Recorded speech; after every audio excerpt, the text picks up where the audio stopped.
In today's podcast, we tackle the very, very important question of how do we save the world? Well, there are many possible ways. It's not clear which ones might work, so it behooves us to do all of them. In this video, we touch on just a few solutions, sketching out the general outlines of some major approaches. The devil, of course, is in the details in terms of implementing them. But before this, we will look at levels of change from the macroscopic to the more microscopic. One way to think of this is to carve the world up into different levels of influence. At the largest scale, we have the planet, so this means that we need to effect change at a planetary scale. Astronomical threats originating from space affect the entire planet, so those need to be managed. Climate change and pandemics also originate here on Earth, but are entirely global and, as such, require a global response. At the mid-level scale, we have social organizations. These include things like governments, corporations, and universities. Reform is needed at all these levels.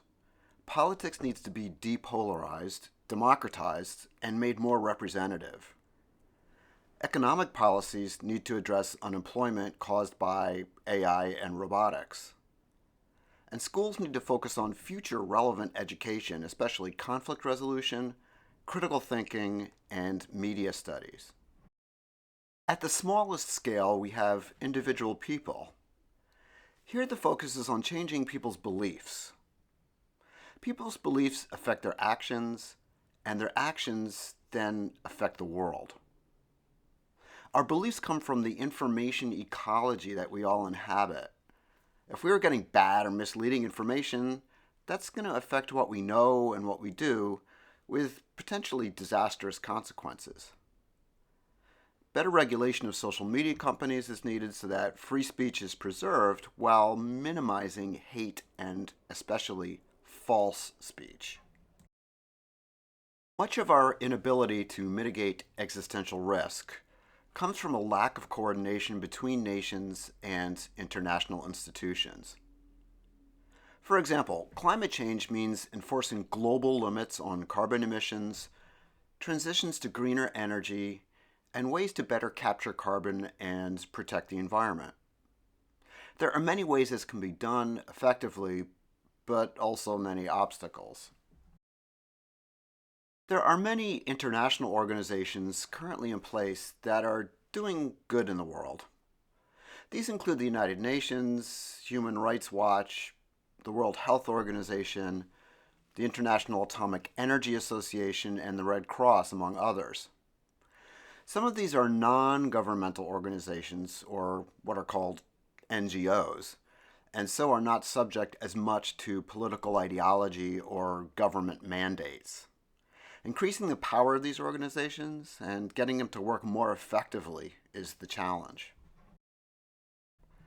The second way to change the world, aside from global coordination, is political and economic reform.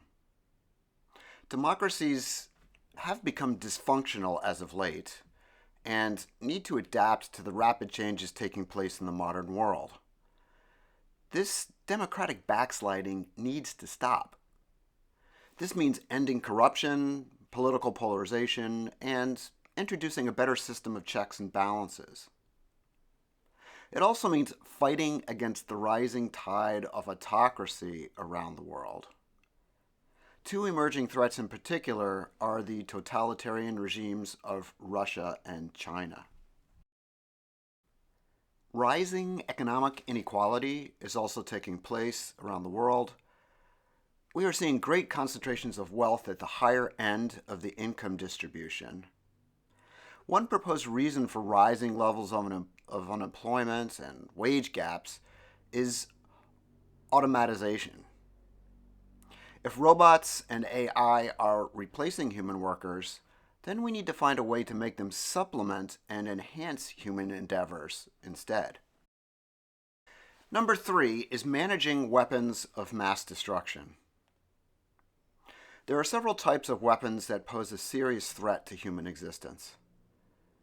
These can be categorized as nuclear, biotech, and AI. These are already very potent weapons, but what makes them uniquely dangerous is that they can be further developed and made even more lethal as technology progresses. We talk about each of these three briefly in what follows. Test bans, treaties, and safeguards on the development of nuclear weapons is needed. Multi-nation conferencing between the nuclear power member states, de-escalation of tensions between India and Pakistan, and a focus on new delivery vehicles like hypersonic missiles must take place. Then there's biotech. The engineering of potent new viruses and bacteria is now possible more than ever before. Some of the actions that can prevent this include destruction of existing stockpiles, imposition of limits on what kind of research can be published, and better emergency preparedness for an outbreak. Further study of and better controls on emerging AI is another necessity. If AI is going to be part of military systems, it should be as a tool and not be given complete autonomy. The new generative AI programs that produce language and imagery should also be viewed as tools to enhance human performance rather than replace it, but they should also have safeguards. There is an urgent need for education to catch up with the times.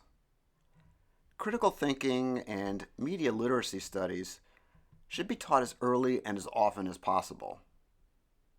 Students and adults need to be able to determine truth from falsehood online and get information from valid, unbiased news organizations. We need to realize that news from social media feeds is inherently biased. Deliberate digital propaganda must be stopped, and the suggestion algorithms altered to reduce confirmation bias and online echo chambers. We also need to better understand how people process and interpret information online. There are biases and heuristics, such as psychic numbing, which prevent people from experiencing empathy or appreciating the vast scope of global crises. Research on these topics can help us improve teaching curricula and foster an enhanced human response to existential risks. Whereas education and research are cognitive methods aimed at shaping people's minds, the arts instead elicit human emotion. Art often speaks straight to the heart and is a powerful way to educate and motivate people to change. All forms can play a role here, including movies, games, novels, paintings, music, dance, and other performative genres. Art can make us more aware of environmental issues. For example, the Australian artist Amber Countryman uses plastic bottles, cans, and other pollution that washes up on the beach to spread awareness about single-use plastics that are killing marine species. Another example is the 2022 documentary movie Navalny, directed by Daniel Roher. This is the story of the Russian opposition leader Alexei Navalny and exposes the details of a real-life fight against totalitarianism. Human nature is inherently flawed, and this is the root cause of our predicament. We have the potential to be much smarter, less biased, less violent, kinder, and more moral. In the near future, we can use technology to change human nature. This can be achieved in a variety of ways, such as brain-machine interfaces, genetic engineering, and potentially even mind uploading into a computer. These are the kinds of changes advocated by the transhumanist movement. A transhuman is one who is augmented or enhanced from baseline, whereas a posthuman is one who has changed sufficiently that they no longer can be defined as human. If we implement such changes, it will be a revolution in human history, allowing us to alter our own evolution. If done in an ethical way, it could be the solution to many of our problems. One way to counter overpopulation and competition for scarce resources is to go off-world. The sequence for these events will probably consist of moon bases, Mars colonization, and asteroid mining. This is obviously a more far-term solution and may not take place for quite some time.